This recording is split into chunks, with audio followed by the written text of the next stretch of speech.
It's early morning in Mumbai. An elite Learjet is preparing for a short hop to Baramati. And on board, Deputy Chief Minister Ajit Pawar. Time is money, and the passenger's status is law. But what happens when political pressure forces a last-minute pilot, Captain Sumit Kapoor, to play a deadly game of chance? How did hurry sickness and the pressure from a high-ranking official push these professionals to override their most basic survival instincts and plunge into an impenetrable fog? Often, the most terrifying threat lies deep within human psychology and our blind obedience to authority. Let's rewind the clock and see which invisible domino started this catastrophe. A September downpour is soaking the runway, and an expensive business jet is broken in half. 8 people are scrambling from the twisted metal. The autumn of 2023 becomes a dark chapter for the charter company VSR Ventures. Their elite Learjet 45 overruns the runway in Mumbai. The fuselage cracks and splits in two, right there on the wet concrete. The European Union Aviation Safety Agency reacts instantly. The operator's authorization is suspended due to serious safety concerns. A heavy cloud of doubt hangs over the company. Aviation investigators carefully examine the wreckage, asking one main question: was this a tragic coincidence or a symptom of a deep, systemic disease? In private aviation, reputation is worth more than the planes themselves. Charter flights allow for zero compromises. Behind closed doors, rigorous audits begin. Inspectors dig through mountains of paperwork, study maintenance schedules, and analyze crew qualifications. Management draws its conclusions and promises to tighten control. January 28, 2026. The metropolis is just waking up in a thick, pre-dawn haze. On the airport tarmac, technicians are bustling around another Learjet 45 XR. Aircraft VT-SSK is fully fueled and waiting for its passengers. A short flight from Mumbai to Baramati is on the schedule. The pilots are methodically checking the systems, discussing the route, and reviewing weather reports. But this familiar routine evaporates the moment controllers confirm the flight's status. Today, they have a special guest on board, the state's Deputy Chief Minister, Ajit Pawar. The presence of such a high-ranking politician instantly changes the chemistry in the cockpit. Journalists often call it an invisible pressure. In aviation psychology, it has a formal term, a high authority gradient. The pilots can physically feel the immense weight of their passenger. The official schedule is timed to the second, filled with crucial meetings and speeches. Time is relentlessly slipping away. The clock is ticking. A delay or cancellation threatens catastrophic reputational damage for the carrier, whose name is already hanging by a thread after the accident 3 years prior. The crew must perform flawlessly. The first officer grips the yoke, fully aware of the responsibility. The VIP passenger settles into a comfortable leather seat in the cabin, absorbed in the morning news. On the surface, it looks like a perfect flight for successful people. Luxury, silence, absolute confidence. But fresh weather reports are warning of poor visibility near Baramati. The powerful business jet is ready to handle any whim of nature. Technicians remove the wheel chocks, and the tower controller clears them for taxi. The turbines spin up, their rising roar tearing through the morning quiet. The wing machine slowly taxis to its starting position. The second hand on the clock mercilessly slices away precious moments from the perfect plan. Originally, this critical flight was documented very differently. The VIP's departure was scheduled for late on the evening of January 27th, or at the very crack of dawn on the 28th. But high-stakes politics plays by its own harsh rules. Ajit Pawar is suddenly delayed for an urgent meeting with another influential leader. The schedule is falling apart at the seams. The perfectly timed plan is thrown out the window. An experienced air crash investigator always looks for that first invisible domino that sets off a destructive chain reaction. In the Mumbai control tower, the tension is mounting. Time is running out. And that's when the complex mechanism suffers its next serious failure. A completely unplanned, chaotic replacement of the aircraft's commander. The original pilot is simply stuck in a dead-stop morning traffic jam. It's as if the megacity itself is holding him captive in a steel prison of endless honking cars. Every lost minute frays the nerves. It's like trying to replace the lead conductor a minute before a grand symphony concert. Sumit Kapoor is called in as an emergency replacement. He's an excellent aviator, but now he has to jump into the cramped cockpit of a plane that's already in motion, figuratively speaking. This frantic rush triggers a dangerous psychological trap in the crew's minds. Aviation psychologists call it hurry sickness. The human brain subconsciously starts to ignore minor technical details in order to achieve one overarching goal: take off as soon as possible. The pressure mounts rapidly. Journalists would later write that every decision was made under extreme time constraints. The new captain has to instantly build rapport with his first officer, check complex onboard systems, and please a VIP who has already lost hours of his day. Ultimately, the actual departure time is pushed to later in the morning. The blinding sun climbs higher. The humid morning haze over Mumbai slowly begins to burn off. But inside the cockpit, invisible storm clouds of immense stress are gathering fast. Sumit Kapoor quickly takes the left seat. He rushes through the long checklists, desperately trying to catch up to a hopelessly lost schedule. The business jet gets clearance to start its powerful turbines. The influential politician continues to calmly review important documents in the passenger cabin, while his pilots, already exhausted before takeoff, silently battle the growing internal chaos and nervous tension of this tangled day. The roar of the powerful turbines engulfs the morning city at precisely 10 minutes past 8. Sumit Kapoor's crew successfully lifts the heavy silver Learjet 45XR into the sky above Mumbai. The heavy landing gear retracts into the fuselage, and the aircraft rapidly gains altitude, leaving all the stress of the hectic morning far below. The instrument panel in the cockpit glows with a reassuring green light. The pilots report no problems whatsoever to air traffic control. The engines are running like perfect Swiss watches, and the complex onboard systems are functioning flawlessly. Journalists, in their articles, would later point out the chilling, almost sterile normality of the flight's beginning. No hidden hints of the impending threat. For a high-speed business jet, the planned route looks like a walk in the park, just 140 kilometers in a straight line. The swift aircraft can cover that modest distance in less than 30 short minutes. In the comfortable cabin, the VIP passenger, Ajit Pawar, is calmly preparing for a busy political day, while the waking landscapes of Maharashtra state glide smoothly by under the wing. The clock on the instrument panel relentlessly counts down the precious minutes, like an invisible metronome, rapidly bringing the jet closer to its final destination. 8:18 a.m. Just 8 minutes after a smooth takeoff, the crew makes its first contact with the advisory service at the small Baramati airfield. In a routine, confident tone, the pilots request the latest information for their upcoming landing. And this is where the on-duty controller looks out the wide window of his tower and furrows his brow with concern. Instead of a clear horizon, all he sees is a solid white curtain. A thick fog hangs over Baramati like a dense wall, mixed with a viscous morning haze. It's as if nature has thrown a thick, completely impenetrable blanket over the runway. Visibility is dropping, fast and frighteningly. In their dry reports, investigators would later call this morning weather update the very first truly alarming signal the confident pilots received in the air. For a crew flying towards the ground at immense speed, this means a sudden, critical complication of their mission. The short, 30-minute sprint of a flight has suddenly turned into a dangerous blind approach. The aircraft is hurtling straight into a thick, white nothingness. The altimeter needles continue their relentless countdown, while the luxurious cabin behind the cockpit remains filled with a deceptive silence. The crew begins the landing approach procedures. The radars go blind as the multi-ton jet dives into the white abyss. At a distance of exactly 30 nautical miles from their destination, the tiny glowing blip of the business jet vanishes from the green screens for good. A controller at the major center in Pune calmly issues a final instruction and officially clears them for descent. Aircraft VT-SSK officially leaves the zone of strict radar control. From this second on, controllers on the ground can no longer see the plane's altitude or speed. The crew is now flying entirely on visual flight rules. It's as if the pilots have let go of a trusted guide's hand and stepped into a completely dark, unfamiliar room.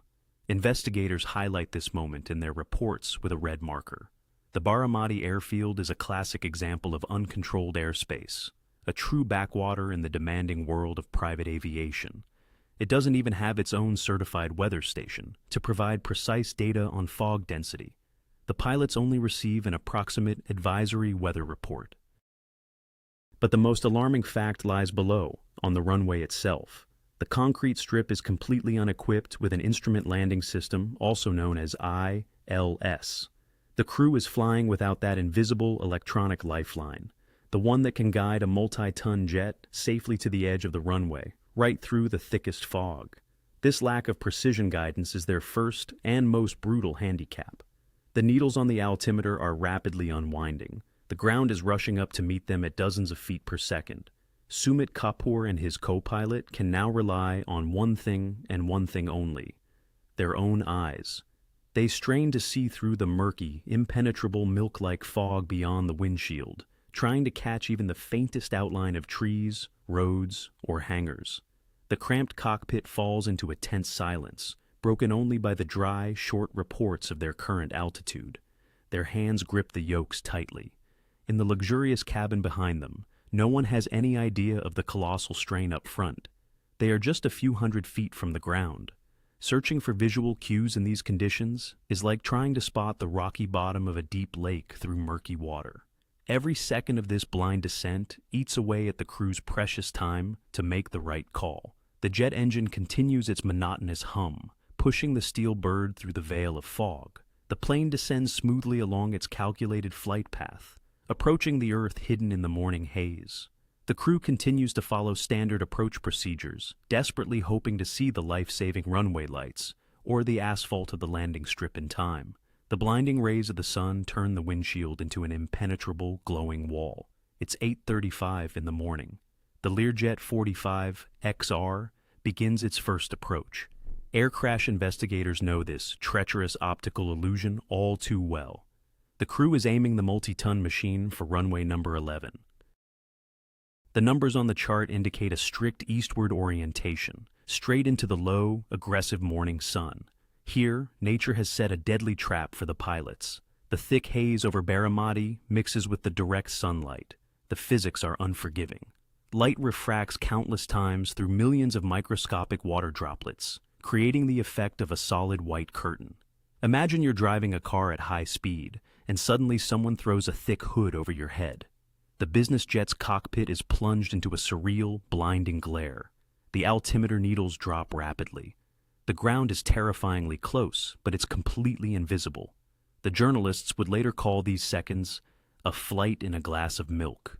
The crew executes all procedures flawlessly, bringing the jet perfectly in line with the runway. The machine flies along an ideal glide slope, slicing through the thick, humid air. In the lavish cabin, Ajit Pawar feels a gentle descent, calmly awaiting the imminent touchdown on the concrete strip. But in the cockpit, anxiety is mounting fast. The pilots are straining their eyes to the breaking point. They're desperately searching for the familiar outlines of hangars, tall light masts, or at least the dark strip of asphalt. Nothing, just blinding white. The radio operator on the ground listens intently to the frequency. The silence is broken by a short, clipped report from the captain. Runway not in sight. 3 words that send a chill down your spine. An official admission of zero visibility and a complete loss of visual control over a dangerous situation. The seconds are melting away. To continue descending blind is to play roulette with the solid earth. Sumit Kapoor makes the only correct decision, dictated by the ironclad rules of aviation. He pulls back firmly on the yoke and pushes the engine throttles to take off power. The turbines roar to life with renewed force, pressing the passengers back into their soft seats. The plane aborts the descent, pulling up for a go-around. The heavy winged machine powerfully breaks free from the treacherous white trap, once again climbing to a safe altitude above the Baramati airfield, now securely hidden by the morning fog. The exhausted pilots get a very brief respite to quickly consider their next move and develop a new, more reliable plan. The roar of the engine subsides, but the real fatal game is just beginning.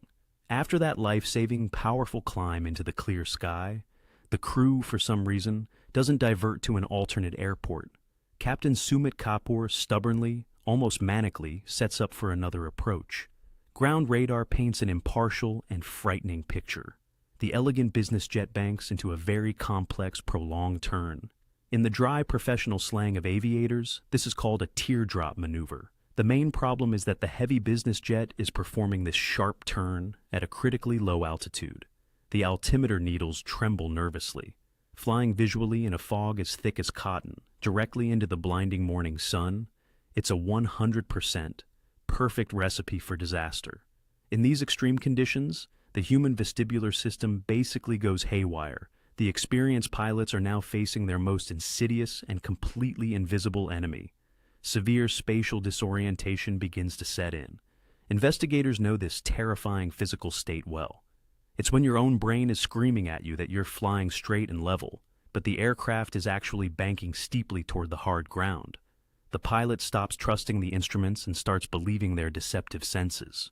But even if the exhausted crew were to miraculously break free from this blinding white prison, a brand new, equally treacherous trap is patiently waiting for them below. The unusually narrow concrete strip of the provincial Baramati airfield creates a dangerous optical illusion in the brain. From above, through breaks in the haze, it appears much farther away than it actually is. The tired subconscious mind cruelly deceives the eyes, making them mistakenly think their current altitude is much higher than it is. And the old, faded markings on the cold asphalt, washed out by time and rain, completely destroy any chance of a normal, safe visual contact.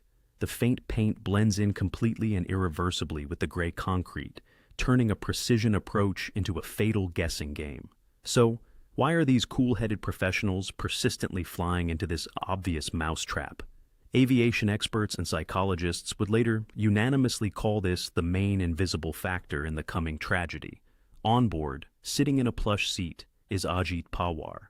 The immense psychological pressure, the sheer weight of the influential VIP passenger's status, is invisibly but authoritatively pushing down on the controls right alongside the captain's hands. The burning desire to deliver the official on time, no matter what, is forcing these men to ignore basic common sense. They are knowingly bypassing strict weather minimums, accumulating an absolutely insane level of risk with every passing second. The jet stubbornly turns for its second approach. It's 8:43 in the morning. A desperate, frightening question echoes through the cramped cockpit. Sumit Kapoor, suddenly like a man lost in the woods, radios the ground controller, asking for his exact position. Investigators would later call this the chilling point of no return. The professional crew of a high-speed jet, practically hovering just above the ground, has no idea where they are in this cursed, thick fog. But just a few agonizing seconds later, a completely different report comes over the radio. The pilots, almost with a sense of relief, hastily say into the microphone, "Runway in sight." What was that? A sudden break in the dense white curtain that gave them a fleeting moment of hope, or a treacherous optical illusion, where an exhausted brain desperately mistakes a random glint of light for the life-saving asphalt. The advisory station at the small Baramati airfield reacts instantly. The ground issues the official, long-awaited clearance to land. What happens next is utterly inexplicable and terrifying. Silence. In response to the vital clearance, not a single sound comes from the cockpit of the elite jet. Call sign VT-SSK. The crew does not confirm receiving the life-saving command. In the strict world of aviation, this is a grave violation of the ironclad rules of mandatory radio communication. Every command must be read back, but the radio frequency is met with dead silence. The controller presses the headset to his ear, trying to hear even a single word from Sumit Kapoor or his co-pilot through the static. This heavy, inexplicable lack of a short reply becomes the very last communication with the beautiful silver aircraft. In the interval between 8:43 and 8:45, the airwaves are plunged into a terrifying unknown. The green dot on the radar screen, which just moments ago was a business jet full of life, suddenly begins to flash, and then dissolves into darkness altogether. The transponder's vital data transmission stops completely. Flight VT-SSK simply vanishes, as if erased. The electronics fall silent, leaving the control tower in the ringing emptiness of dreadful uncertainty. The iron bird suddenly loses its lift and becomes a falling stone. 8:46 in the morning. The frightening silence of the radio is replaced by the harsh verdict of physics, which never forgives the slightest mistake. While attempting to make their final, desperate maneuver before the unseen concrete runway, the exhausted crew makes a fatal miscalculation. The speed of the elegant jet drops rapidly below the minimum allowable critical threshold. At that very moment, the laws of aerodynamics turn their back on the tired pilots forever. The design of the thin, swept-back wing on the prestigious Learjet model hides a very harsh, hidden engineering feature. At such extreme angles of attack, the life-saving lift doesn't disappear gradually. It vanishes terrifyingly abruptly and completely asymmetrically. The invisible, dense airflow simply breaks away from the smooth, streamlined metal of the left and right wings unevenly. Experienced air crash investigators would later reconstruct this horrific, merciless picture second by second, piece by tiny piece. Suddenly, the multi-ton machine, as if struck by an invisible giant hand, lurches violently to one side at a critically low altitude. Captain Sumit Kapoor and his co-pilot desperately fight the controls, their knuckles turning white as they pour all their physical strength into leveling the off-kilter horizon, but control is completely, irrevocably lost. The cockpit rolls over, relentlessly. The sleek silver business jet plummets into an uncontrollable dive. In the passenger seat, Ajit Pawar suddenly feels a sharp, terrifying, unnatural drop into the cold emptiness. The pilots simply don't have even a few meters of precious altitude to pull the heavy aircraft out of this incredibly steep nosedive. A random eyewitness, a local farmer near the Baramati airfield, looks up in fear from the damp earth. He hears a piercing, ominously growing roar tearing through the fog. With immense destructive kinetic energy, the plane hurtles inevitably downward. A deafening impact shakes the ground right at the very edge of their intended runway. The fuselage crumples instantly from the colossal physical force, scattering pieces of the airframe across the wet morning grass. Their destination is so close, literally just a few dozen steps away. A thick morning fog slowly settles on the mangled metal, hiding the terrible consequences of accumulated fatigue, the immense pressure of authority, and a fatal spatial blindness. A deafening roar shatters the thick morning silence, instantly turning the expensive elite aircraft into a heap of twisted metal. The impact with the damp earth is so devastating that the multi-ton fuselage disintegrates into hundreds of shapeless fragments in the same second. Not a trace remains of the sleek, aerodynamic lines of the high-speed business jet. Colossal kinetic energy mercilessly crushes the sturdy structure, chaotically scattering large components over a wide area right at the end of the concrete runway. Experienced investigators, arriving later at the scene, will formally note the irreversible destruction of the airframe in their official reports. The random witnesses are frozen in fear because the most horrific part of such incidents always begins right after the first impact. The thin walls of the wing's fuel tanks, filled to the brim before takeoff, can't withstand the extreme G-forces. They burst like overinflated balloons. Hundreds of liters of high-octane kerosene erupt under immense pressure, forming a dense cloud of flammable vapor. The tiniest spark from a severed onboard wire is all it takes to trigger a deafening explosion. The crash site is immediately engulfed in an intense roaring fire. An impenetrable wall of greedy flame shoots high into the sky, scaring away the last remnants of the damp fog. And in this critical second, another systemic trap of the tiny provincial airfield snaps shut. The Baramati runway simply has no fire crew on duty. At the very moment when every fraction of a second counts, there is absolutely no one to fight the inferno. Precious minutes melt away in the thick smoke. Local city rescue services are only just beginning to receive the first frantic calls. The heavy red emergency vehicles struggle to make their way to the scene of the tragedy. Their unavoidable delay seals any chance of hope. The first arriving crews are faced with complete, overwhelming helplessness. Before them is nothing but a raging firestorm. The aggressive fire has already greedily consumed the interior lining and completely melted the instrument panel in the cramped cockpit. All that's left on the scorched black earth is a smoldering bare metal frame, eerily resembling the skeleton of a prehistoric bird. All 5 people on board this ill-fated flight die instantly. The kinetic impact and the furious blaze leave them no chance at all. All rescuers can do is silently douse the red-hot wreckage with cold water, forever closing this dark and tragic chapter in local aviation. The twisted metal is still smoking when investigators recover 2 orange cylinders.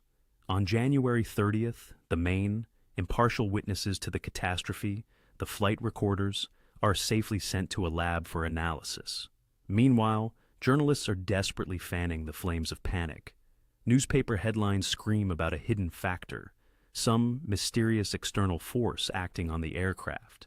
The high status of the deceased regional politician instantly turns the tragedy into a tangled conspiracy thriller. A deeply concerned public demands answers. Right here, right now. Aviation experts are forced to work under colossal, exhausting pressure from the press. Qualified specialists in sharp suits meticulously study every charred fragment of the destroyed airframe. They search for the slightest trace of chemical elements, but modern, high-precision gas analyzers show completely normal readings. The bold conspiracy theory instantly crumbles to dust. The absence of any trace of chemical or external influence is fully and officially confirmed. Investigators confidently take the floor and methodically debunk the media myths. The sudden disappearance of the signal from ground radar screens gets a very mundane physical explanation. The aircraft had simply dipped below the natural line of radio sight, hidden by the curvature of the Earth during its blind descent. No sinister plot, just the harsh geometry of airspace. Then, the government commission tackles the frightening intensity of the raging fire. Cunning reporters were convinced the intense blaze was unnatural and meant to hide the true causes. However, the cold, hard numbers from the flight documentation tell a completely different story.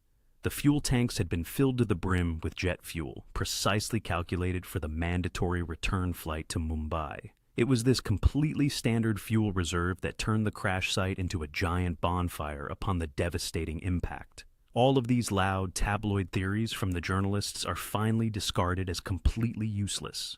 The official investigation sharply narrows its focus. The technical commission's attention shifts entirely to the final few seconds of the elite business jet's life. The analysis of the parametric data points confidently to a fatal piloting error. The professionals meticulously reconstruct the trajectory of that final, desperate turn. The aircraft was performing a complex spatial maneuver at an extremely low speed, desperately trying to lock on to the invisible concrete runway in the morning haze. It was this manic determination to land the plane at all costs, for the sake of its important passenger, that led to a rapid loss of control. The subsequent stall was simply the inevitable result of a chain of gross violations. The precise picture of what happened is now crystal clear and backed by rock-solid facts. The black boxes have been recovered, but the main shocking truth lies beyond the charred metal. The tragedy of this elite jet brutally exposes a huge, deeply rooted systemic problem within the entire industry. Investigators are left reeling as they examine the current regulations. It turns out that heavy, high-speed jet aircraft are legally and regularly given clearance to land at visual-only airfields, completely devoid of precision guidance instruments. That's like forcing a race car driver to speed down a winding dirt road with the headlights off on a deep, moonless night. The Directorate General of Civil Aviation reacts to these findings with unprecedented severity. Heads are rolling in high-level government offices, and stern inspectors immediately launch massive, surprise audits of all non-scheduled charter operators. Officials are digging through dusty archives, reviewing pilots' logbooks, and ruthlessly revoking questionable licenses. The private business aviation industry is thrown into a fever pitch by the sweeping government oversight. Eyewitnesses in control, towers across the country, watch nervously as dozens of expensive VIP flights are canceled en masse at the slightest hint of not meeting strict weather minimums. Flight safety suddenly becomes far more important and far more valuable than any amount of money or high political status. Meanwhile, pragmatic insurance agents close the case on the crashed aircraft itself in a very straightforward manner. The luxury Learjet 45XR, registration number Victor Tango, Sierra Sierra Kilo, is officially given the final legal and technical status of a total constructive loss. All that's left of the multi-million-dollar flying machine is a pathetic heap of utterly useless scrap metal beyond any economic or physical repair. The fire and the crushing kinetic impact have forever turned a masterpiece of engineering into a pile of ash at the very edge of a provincial runway. The company's financial losses are colossal, but for the aviation community, the most important thing is to learn the vital lessons. But a final, definitive line has not yet been drawn under this grim story. In a sterile laboratory, the Technical Commission painstakingly dusts off the recovered orange flight recorders. The final, irrefutable causes of the disaster will only be established in detail after a full analysis of the parametric data and the crew's voice recordings. Experts will have to listen carefully to every word from the tired Captain Sumit Kapoor and analyze every tiny deflection of the control surfaces. Step by step, the lab computers will reconstruct the digital profile of this short flight. The official report will forever document every mistake that was made, so that a tragedy like this can never happen again in the vast skies over the country.